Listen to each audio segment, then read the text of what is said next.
understand, like I went through a lot internally. A lot of what I went through, I relied on my dad for, and not having that voice, not having that like sense of like connection, physically, indoor, psychologically, mentally, etc. That was tough, and so I had a village of like other 11 ladies that willed me in a lot of places I didn't think I was capable of going. But it was definitely a paramount year for me on so many different levels. So I was grateful for the year. Coach James and Chloe. Erica Grace just talked about, people supporting her throughout everything. I feel like you're the biggest supporter of anybody wearing Fever stuff. Where does the energy come from for you personally? And then, why is it so important for you to put that out there for everybody who touches, Fever things? One, I'm probably the most experienced player on this league, and I think the ones that came before me that taught me the way would be disappointed if I didn't. So one, I'm always trying to make the people that helped me along the way proud. And one, my energy just comes from my mom. My mom is an energy person. I mean, my family. If you go to a family cookout, Yes, the whole family.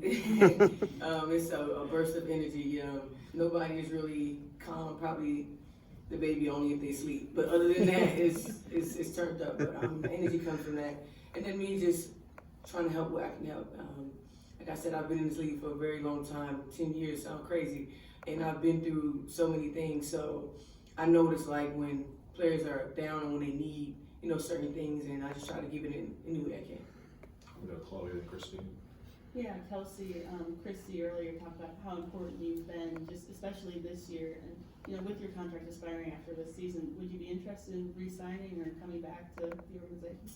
It's definitely a lot of emotions and thoughts that flow through my mind. I think that everything for me is so fresh that I don't know what I need and what I'm going to do, but I know that when the time comes and the opportunity is right for me to make those decisions, obviously I've always had a home in Indy, so it could potentially be a home for me again. But I think right now the switching dynamic of my family and everything, I gotta do what's best for me. And, that's no hanging my hat on one team or another, but I think it's specifically for me. I gotta be selfish about that process.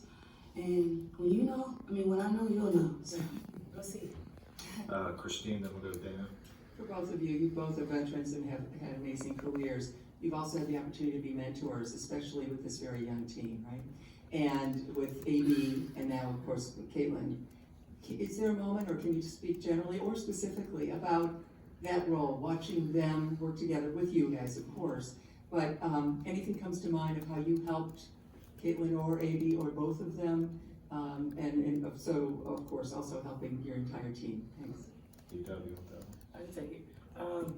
I think you guys know from before this even started, I was helping Caitlin, and I think from a perspective of a veteran, knowing that when you play the same position as a veteran and you're a rookie, I think the transition is always hard. And for me, I don't like weirdness. I don't like awkwardness. I'm very honest. I'm very direct. And I didn't want anything to be weird or awkward that she couldn't come to me. And knowing that, I knew that it's a possibility my spot would be taken. I didn't want her to feel like it was heavy on her. So that's why I reached out early on. And like you asked about A, B, and C, I think you guys saw it. I mean, it was some days where it was very freaking awesome, and there was some days where we struggled, but that's just the name of the game. That happens. And they're young. AB's only 2 years in the league. Caitlin's months in the league. It's not even a year yet. She's only months in the league. So I think with time, it only going to get better. And as you saw, with time after the break, it got better. So the future is very bright for those two. We go Dana, then we'll go Scott on the left. I wanted to get your guys' thoughts on Alyssa Thomas's comments and if you've seen any of that firsthand. No, what was the comments? Oh, Alyssa Thomas came out and said that the Fever fan base was racist. I mean, we can't control what someone else says. Like, for the more I think that for us, we err on the side of professionalism in a lot of different ways, and we can only control what's in our organization within our people. And that, me personally, we don't condone those kind of things. No matter what color you are, or whatever you carry or possess. I think for us, we focus on the basketball part. And I think that she may have had an experience that we may or may not know on her own. But I don't think that, that should be labeled on us 12 or our, who we try to represent for ourselves. And so I respect her comment and what she has to say, but I don't think it has anything to do with us, And also to piggyback on that, like, we don't condone any of those things. At Like, all, at all. for the more, eyes been on us since C got drafted.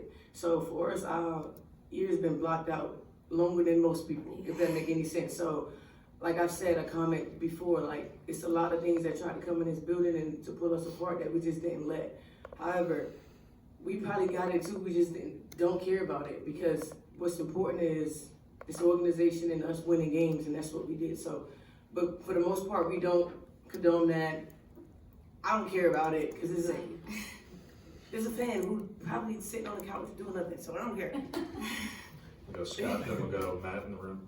To either one of you, coming out of the pressure cooker that's been this whole season, more like on the basketball court, the sellout arenas, the attention, the additional media, having come out of that, what stands out to you about that experience and the elevated attention you received by everyone? I think for me, I think what was most glaring is, for one, the amount of eyes that was gained through this process, for seeing us play and seeing us represent what is the game. And then on the flip side, I think it was an open eye for what 2024 was like being in this world and being an athlete. And I applaud these young players like your Angel, your C Squares, because it's an experience, and I think that you really have to prepare yourself mentally. You have to be okay with who you are, and you have to have a sense of thick skin in this process. I applaud those young ladies because it was an experience for me. I just say that. Yeah, Matt, then we'll go on Zoom for 2. Yeah, hi Erica. Last year more starting minutes, this year more of an important bench role and bringing the energy every single game. What do you envision for your future in this league, and is there going to be an intent to come back here as this is your home? I don't know. This for the first time in my career, I really don't know. I really just want to spend time with my family. I think we all need a break. I'm gonna probably get off social media for a bit and just really spend time with my family, because like Kelsey said, it was a lot. Like, with the eyes, like, you gotta have thick skin, and I must say my thick skin was tested a lot, but Same. but I think for the most part we was very professional, and then I think once we flipped our mind and made it about us, nothing else really mattered. So for me right now it's about my family and just spending time with my family, because I'm also going overseas to play in Turkey. I'll probably sign today. By the end of the day, I don't know. I ain't got to sign it. I don't know. I might change my mind. Who knows? Things happen. I know, right? So really, right now, it's just about my family. I'm not thinking about free agency. So many people are asking me about it. Like, I don't really care right now. I'm a very present person, and my next present thing is to kind of just be with my family, and then also checking on my teammates from time to time, even though I need a break from them too.